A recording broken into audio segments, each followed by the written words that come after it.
Commodity superfast में आपका स्वागत है। सबसे पहले बात करेंगे गोल्ड की और सिल्वर की। और सोने चांदी में बहुत ज़्यादा उतार चढ़ाव का माहौल बना हुआ है और इस वक्त आप देखिए करीब करीब 100 रुपये के आसपास की नरमी है गोल्ड में।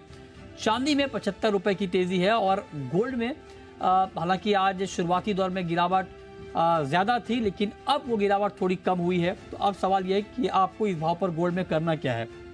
हमारे साथ वंदना भारती हैं एसएमसी ग्लोबल की। वंदना जी, बहुत बहुत स्वागत है आपका। आप बताएं गोल्ड में किस तरह का ट्रेड आप देख रही हैं और बिल्कुल ताजा भाव पर करंट मार्केट प्राइस पर गोल्ड में क्या करना चाहिए। मृत्युंजय जी, बहुत ज्यादा क्लैरिटी तो इसमें नहीं है क्योंकि डॉलर इंडेक्स भी अपसाइड है और गोल्ड भी जो लो लगाया था वहां से एक अपसाइड आ रहा है। तो मेरे ख्याल से अभी टेक्निकल लेवल को बिल्कुल ध्यान में रखते हुए ही ट्रेड करना चाहिए। थोड़ा सा जो बायस है वो अपसाइड का होगा और सिल्वर में भी मुझे लग रहा है कि अपसाइड बायस होगा।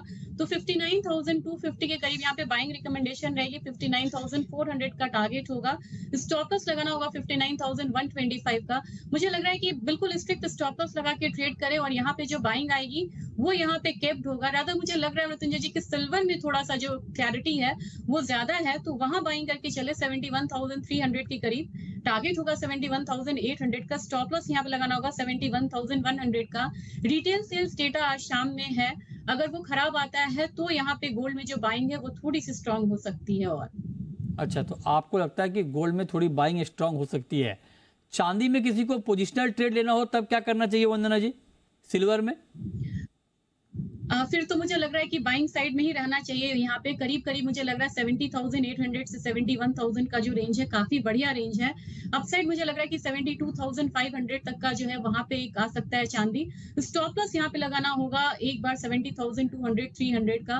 और मुझे लग रहा है कि 72,500 एक पॉसिबिलिटी है चांदी का आने में। इंटरनेशनल मार्केट में मुझे लग रहा है $23 से $24 तक का, 24.5 तक का भी नहीं कह सकते, लेकिन $23.5 तक का जो मूव है वो यहाँ पे दिख सकता है। ओके, ठीक है। तो ये रहा आपकी हो गई सिल्वर पे। अब आते हैं क्रूड पे। कच्चे तेल पर आपका ताजा व्यू क्या है। क्या क्रूड में आज थोड़ा दबाव है और क्रूड का मार्केट भी बहुत ऊपर नीचे हो रहा है। 90 के आसपास मार्केट घूम रहा है ब्रेंट का। नामेक्स क्रूड 87 के आसपास है, बहुत ही रेंज का ट्रेड है। कच्चे तेल में आज क्या करें। बिल्कुल 20 सेंट से ऊपर है और मुझे लग रहा है अगर डेटा खराब आता है और डॉलर इंडेक्स थोड़ा सा हायर साइड ही मेंटेन करता है तो एक यहाँ पे करेक्शन की उम्मीद की जा रही है।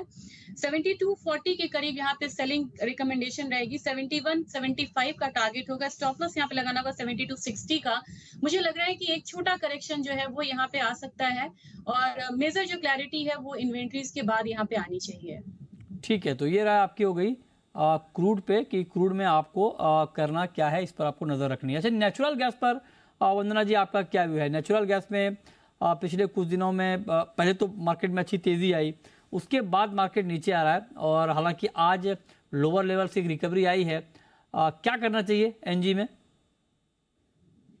मिथुन जी, मुझे लग रहा है कि रेदर क्रूड से ज्यादा सेफर नेचुरल गैस है और यहाँ पे देखा जाए जो टीटीएफ फ्यूचर्स वहां का है यूरोपियन का यूनियन का, वो यहाँ पे 46% बढ़ गया है, तो इसका एक सपोर्ट यहाँ पे नेचुरल गैस को मिल सकता है। यहाँ पे बाइंग में रहना चाहिए और थोड़ा लॉन्ग बाइंग की मैं यहाँ पे सलाह दूंगी। 261 के करीब यहाँ पे बाइंग करनी चाहिए। 272 का टारगेट रखे। 257 का यहाँ पे स्टॉप लॉस लगाना होगा। और ये कमोडिटी मुझे लग रहा है कि हर गिरावट पे बाइंग का जो अपॉर्चुनिटी है वो देती रहेगी। तो फिलहाल पहला टारगेट 272 का रहेगा। अगर इससे ऊपर क्लोजिंग होती है तो मुझे लग रहा है इनफैक्ट 285 तक के लेवल्स भी यहाँ पे फिर से आएंगे। तो नेचुरल गैस में यहाँ पे क्लियर बाय है। ओके, तो एनजी में आपकी राय बाइंग की है, इस पर आप नज़र रखिए। अब आते हैं मेटल पे। बेस मेटल में कोई कॉल है आपके पास आज के लिए। मैं कुछ लेवल शेयर करना चाहूंगी मृत्युंजय जी। मुझे लग रहा है कि 700 से ऊपर जब तक क्लोजिंग कॉपर नहीं देता है तब तक हम नहीं कह सकते कि ये बहुत ज्यादा बुलिश टेरिटरी में है। और 690 से नीचे अगर यहाँ पे एक बार ब्रीच करता है तो बियरिश हो जाएगा और भी ज्यादा यहाँ पे कॉपर। तो यहाँ पे सेलिंग की सलाह रहेगी हायर साइड से। 698 के करीब यहाँ पे सेलिंग की सलाह रहेगी। 692 का टारगेट है। स्टॉप लॉस 700 का होगा यहाँ पे। और चाइना के लिक्विडिटी इंजेक्शन के बाद भी यहाँ पे अगर बेस मेटल में बढ़त नहीं हो रही है तो फिलहाल कोई पॉजिटिव बहुत बड़ा ट्रिगर यहाँ पे नहीं है जो अपसाइड दे किसी भी बेस मेटल में। तो मेरे ख्याल से अपसाइड पे यहाँ पे सेलिंग करना होगा।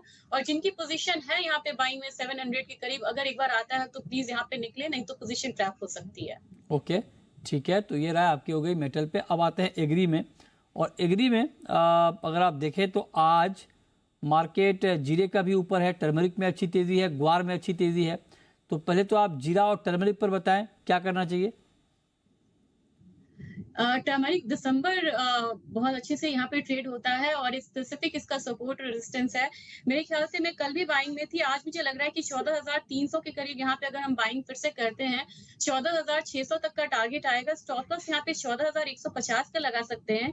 जीरा में मुझे लग रहा है कि कल वाली तेजी आज नहीं है, क्योंकि कल बहुत ज्यादा तेजी ऑलरेडी आ चुकी है। तो नवंबर कॉन्ट्रैक्ट में मुझे लग रहा है कि 57,600 के करीब एक बाइंग रिकमेंडेशन रहेगी।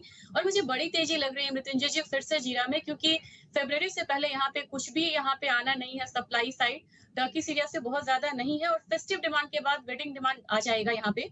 तो 57,600 के करीब बाइंग रहेगी और जो टारगेट होगा वो करीब 58,500 का होगा। स्टॉप लॉस यहाँ पे लगाना होगा 57,250 का। ओके, चलिए, बहुत शुक्रिया वंदना जी आपका जुड़ने के लिए और बताने के लिए आज कहां पर कमाई के मौके बनेंगे। छोटा सा ब्रेक और ब्रेक के बाद देखिए 4 बजे की तमाम बड़ी खबरें। नमस्कार।